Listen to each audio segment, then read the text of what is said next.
Graça e paz, é com grande alegria e muita honra que estamos aqui hoje para gravar um novo Boletim da Fé com o tema Decida Pensar Certo.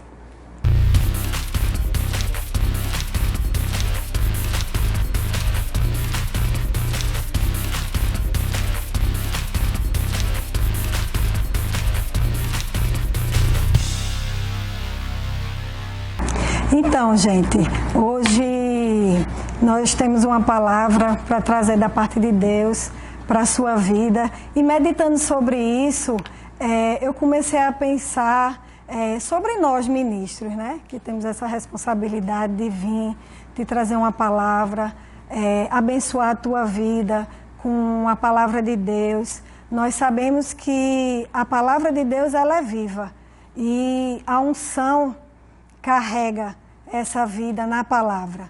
Mas também falando como ministro, né, eu creio que ministros, pastores, mestres têm essa mesma alegria no coração em saber que a palavra funcionou na sua vida, que você colocou em prática aquilo que a gente trouxe como verdade para você.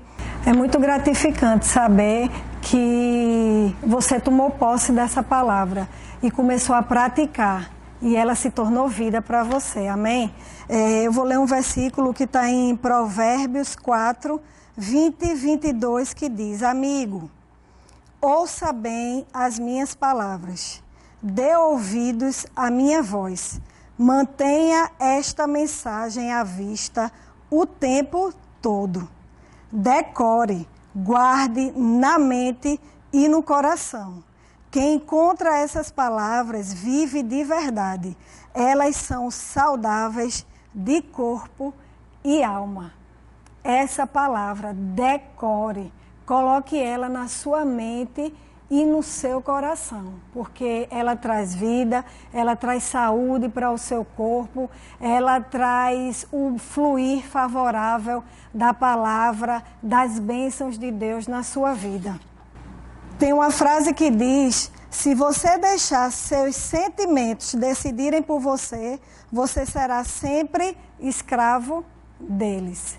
Se você deixar com que os sentimentos, as circunstâncias, as situações dominem você, ela vai reger a sua vida e você vai ser escravo dela. Quero trazer como exemplo para você a vida de Elias, né? Um profeta chamado e escolhido pelo Senhor, né? E ele, porque teve medo, ele fugiu.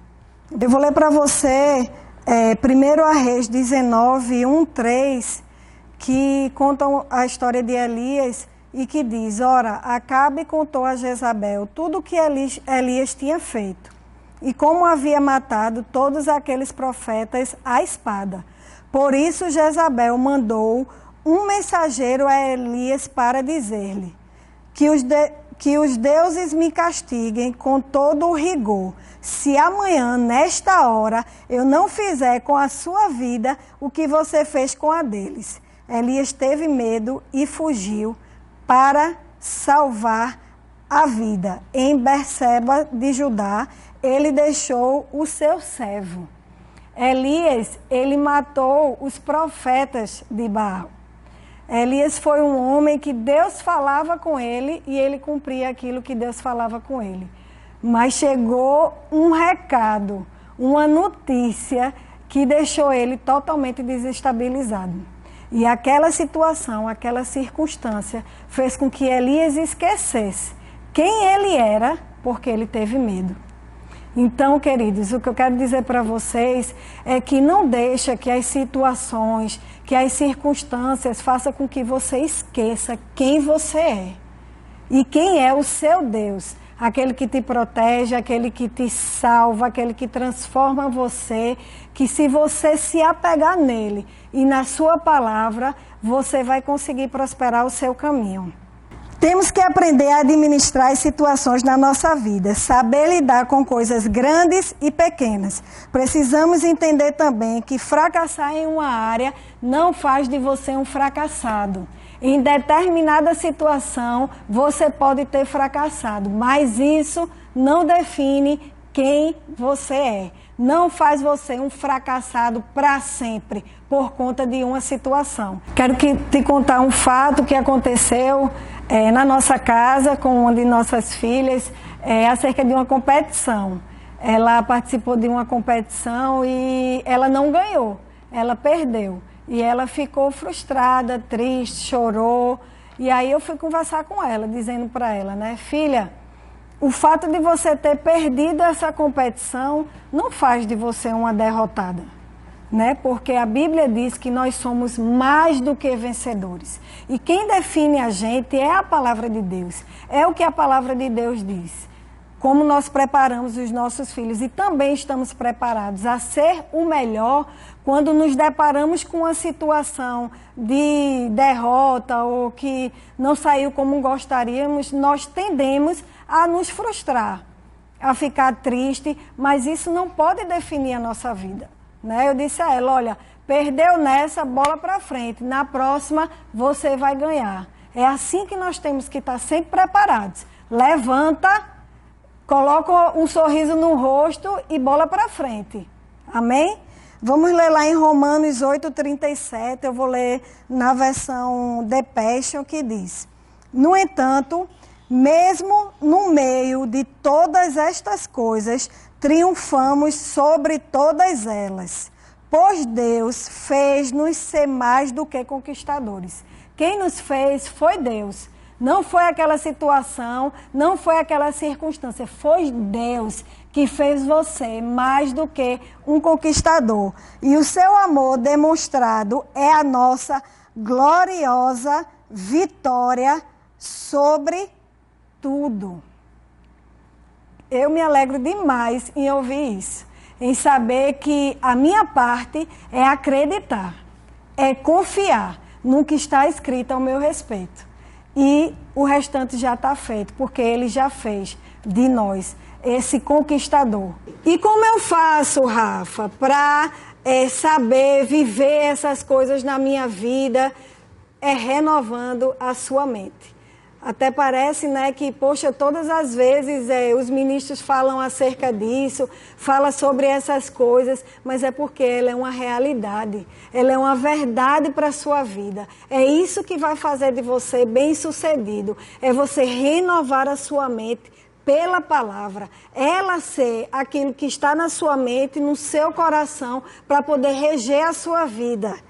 Vamos ler Eclesiastes 7:29, na Nova Tradução da Linguagem de Hoje, que diz: tudo o que aprendi se resume nisto. Deus nos fez simples e direitos, mas nós complicamos tudo. Então a parte complicada não está em Deus, está em nós, está ao nosso redor. E aí a gente começa a ver as impossibilidades se levantar e tornar as coisas complicadas. A palavra veio para trazer um manual perfeito, instruções de vida para você. E se você parar de racionalizar muito as coisas e viver o que está escrito, é certo que você vai ter sucesso. Vamos ler agora Romanos 12:2. Nova Versão Internacional. Antes de ler esse versículo, eu quero te falar uma frase que diz: qualquer pensamento que persiste em nossa mente, ele cresce. Eu estava lendo a respeito de uma neurocientista que ela estuda essa parte dos pensamentos, né? De como os pensamentos afetam o nosso cérebro. E eles chegaram à conclusão de que eles não tratam mais o pensamento negativo, falando do pensamento negativo. Eles tratam o pensamento negativo falando de outras coisas, coisas positivas. Então isso não é para ser uma novidade para a gente, né? Se lá em Romanos 12:2 diz: não se amoldem ao padrão deste mundo, mas transformem-se pela renovação da sua mente, para que sejam capazes de experimentar e comprovar. Experimenta e comprova a boa, agradável e perfeita vontade de Deus. Então, qual é o desejo de Deus? Eu fico imaginando, se eu como mãe desejei que a minha filha pensasse como uma vitoriosa, mesmo em uma situação de derrota, imagina Deus. O desejo de Deus é que você saiba quem você é, que você saiba o que está escrito e que você tome o que está escrito como uma verdade para a sua vida. Amém?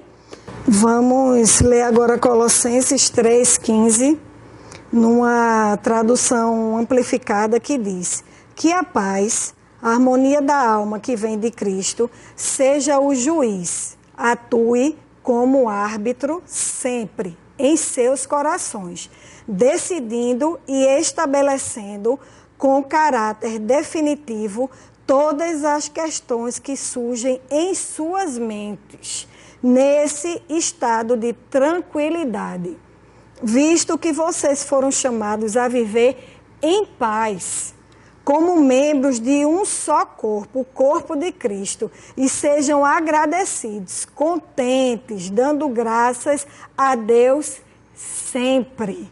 Escolhas são reais e o livre-arbítrio existe.